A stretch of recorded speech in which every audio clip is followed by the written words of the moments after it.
Okay guys, I just want to show you a dry run. I want you to see the unit as it's turning. I'm going to come down here and show you the oscillator. This gives you the fan weave, if you will, on the weld.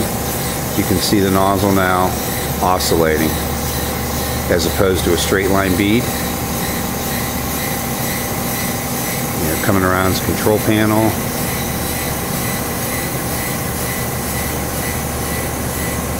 And here's how we mount the truck assembly that rides on the 8x4 box tubing, and the hand wheel is on a gear reducer that runs that thing up and down. So we're going to do a live run for you here in a second. Okay guys, we're gonna start the unit now. You can watch a weld pass.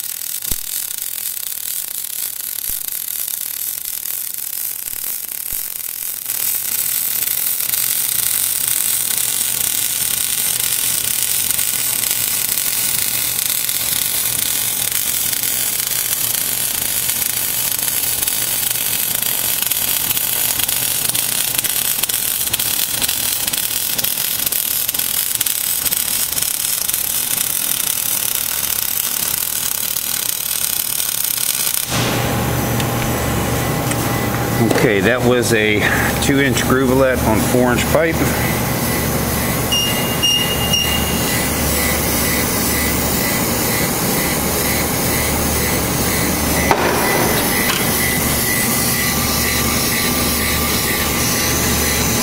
Slide it down this way. Sure. I'm gonna rotate it down.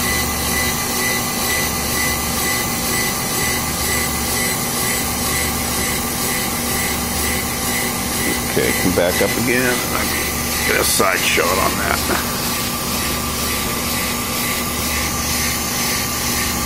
Okay guys, there's a finished pass. Here's your start stop. Here's your overlap. And we'll go through the details on how and why we start this unit the way we do. I know you saw an initial spark, and then a pause, and then the unit runs. We'll explain to you the procedure and what that does for ensuring a better start to the wire. We're going to move on to a threadlet. No, we want to do an 1.5 groovelet. Actually, we have an 1.5 groovelet, and then we're going to move on to an 1.5 and a 2-inch threadlet on 4-inch pipe. Okay guys, we're going to run an 1.5 on 4-inch. Schedule 10, 1.5 groovelet.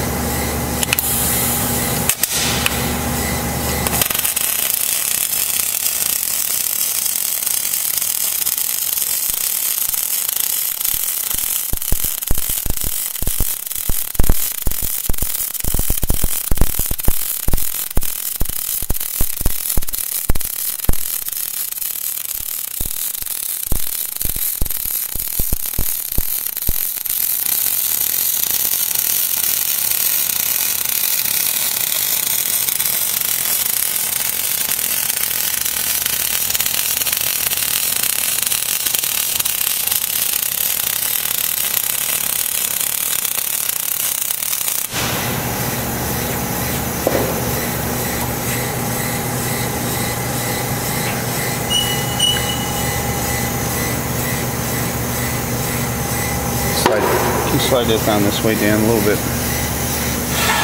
Kind of trapped, yeah.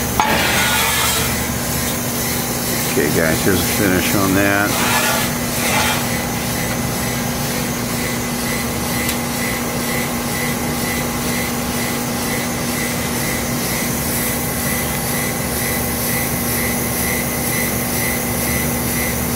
Okay, now we're going to move to some threadlets.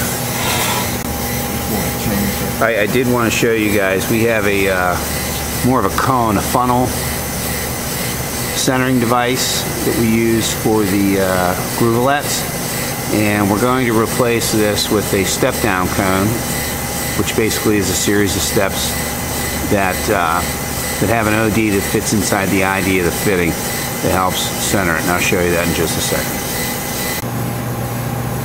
Okay, gentlemen, we're going to run a 2-inch threadlet on 4-inch scheduled 10 pipe.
Good, Dan, you can spin it. I got it from here if you just turn it a little bit.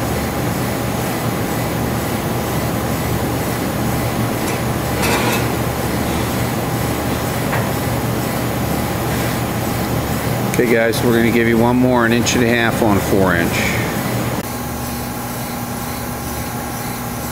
Okay guys, Dan's going to dial this thing in. What you have to do is adjust the rise and fall of the cam assembly when we use different size outlets. Additionally, you have to take the location of the torch in relationship to the center line of the pipe. So obviously we move the torch further away from the center line on a 2.5-inch OLED than we would on a 1-inch. These are referred to more as a semi-automated unit. I know you've seen them run, and this is what it takes to change sizes. Dan, you ready? Let it fire.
Okay guys, that's your 1.5 inches on 4-inch.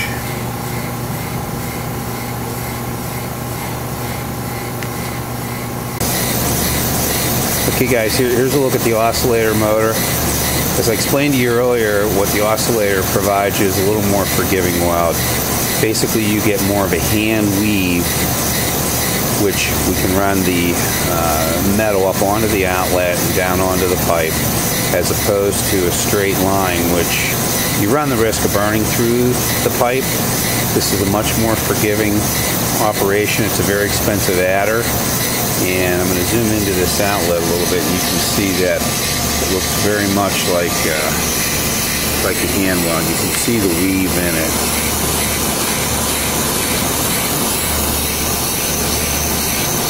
As opposed to just a straight bead.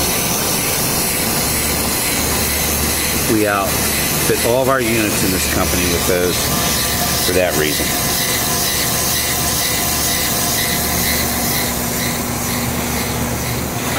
There's the unit. Again, we'll go through the 8x4 box tubing. It's necessary for that cart to ride on. And if you have any questions when you get the video, guys, just give me a shout. Thanks, and we're going to try and set you up with the plasma burner now.